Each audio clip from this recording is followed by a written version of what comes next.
Good afternoon, I'm Josh Duncan, and these are some of the top headlines out of the Kelowna Now newsroom today. 3 people were hospitalized following a boat crash in Kelowna around 8:30 p.m. last night. The incident happened around 500 meters south of the Bennett Bridge and resulted in one of the boats being lodged on top of the other, as you can see in the photo there. It drew a significant emergency response from police, fire, and ambulance. The RCMP confirmed there were 12 people involved, 5 on one boat, 7 on the other. BC Emergency Health Services has told Kelowna Now that paramedics provided treatment and assessment to 7 people at the scene.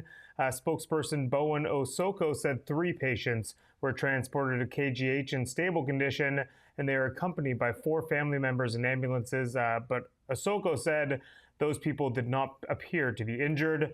Police say neither weather or impairment are believed to be factors in this boat crash, but the incident remains under investigation at this time.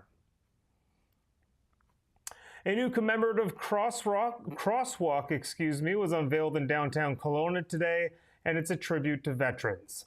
Fittingly, it's located at Abbott and Lawrence near the entrance to City Park, right near the Kelowna Cenotaph.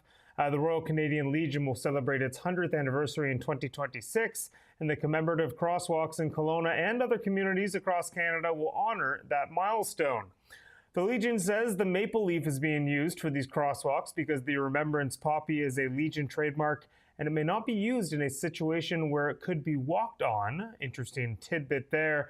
Mayor Tom Dias was on hand for the unveiling today. He expressed his deep gratitude to veterans, saying their sacrifices have secured the freedoms we enjoy today. He also thanked the local Royal Canadian Legion Branch 26 for working with city staff to bring this project to life. The sister of a young man who was killed in a hit-and-run on the Coquihalla 1 year ago is pleading on behalf of her family for answers. The victim was finally identified today as 24-year-old Buddy Rhodes. His body was discovered on the side of the busy highway near exit 286 in Merritt on August 30th, 2024. It was then determined that Buddy Rhodes was likely hit while standing or walking at the side of the highway by a southbound vehicle, and it could have happened up to 6 days before his body was discovered. In a video released today by police, Buddy's sister Alex Lagouf talked about how difficult the last year has been for the family, full of heartbreaking firsts like birthdays and Christmas without Buddy. She said she's getting married in a few weeks and is still trying to wrap her head around the idea of around not having her younger brother there. Lagouf urged the driver to come forward, whether they knew they made a mistake in the moment or realized what happened in the days that followed. She said her family needs answers to get some closure, and it would mean the world to them if someone would just please come forward with information. Corporal Michael McLaughlin echoed her statement, saying police need to solve this mystery for Buddy's family. Anyone with information on this case is asked to contact the BC Highway Patrol Merritt branch. Another day, another slew of temperature records broken in BC, but for the first time since the weekend, that did not include Kelowna.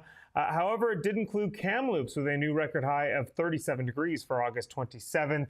That's a full 2 degrees hotter than the previous high mark for the day, set all the way back in 1933. That Kamloops record was the oldest broken on Wednesday, but once again, Lytton was BC's hotspot at more than 40 degrees. Although it was a little cooler, if you can even say that, than it has been in the last few days. The village hit 40.1 on Wednesday. It's still going to be pretty warm in the coming days. I'll get to that in a second, weather, but it appears we might be at the end of record-breaking temperatures because the heat wave appears to be somewhat over in the BC interior. I guess, however, you never know what the weather around here. We will have to wait and see. The kids are about to head back to school after the long weekend, and Interior Health is using it as a chance to remind parents about the importance of vaccinations, specifically measles, as the health authority is urging parents and families to take the step to protect their kids and themselves by making sure their young ones get the measles vaccine. Interior Health's Deputy Medical Health Officer, Dr. Sanaz Vasegi, says kids will be spending more time indoors and interacting closely with others in school. That increases the risk of exposure to measles and other infectious diseases if a case arises. There has been a significant increase in measles cases in BC and Canada this year. That includes at a Kelowna middle school. I believe it was Dr. Knox. Sorry, I don't have the information with me. That happened back in June. In July, another exposure at a Kelowna chain restaurant that was Chopped Leaf in Lake Country. You can find the story on this on the Kelowna Now website, and it has plenty of links about information about checking your child's immunization status and what you need to do to get them in for the appropriate shots if needed. All right, finishing up a quick look at the forecast. Like I kind of mentioned earlier, we are right around our daytime high today of 30.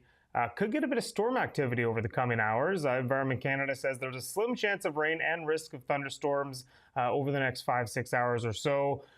Mainly cloudy overnight and a low of 19. Then similar conditions to today. Tomorrow, we'll get some clouds, a high around 30, potential storms later on. That is it for me today, but you can read up on all these stories and plenty more over at KelownaNow.com. Enjoy your evening. I'll be back tomorrow afternoon for one last look at some Kelowna Now headlines this week before the Labor Day long weekend. We'll see you then. We don't just report the news. We live here too. We're your neighbors, bringing you stories that matter to all of us. No government funding, no outside influence. Kelowna Now, local, independent. News you can trust.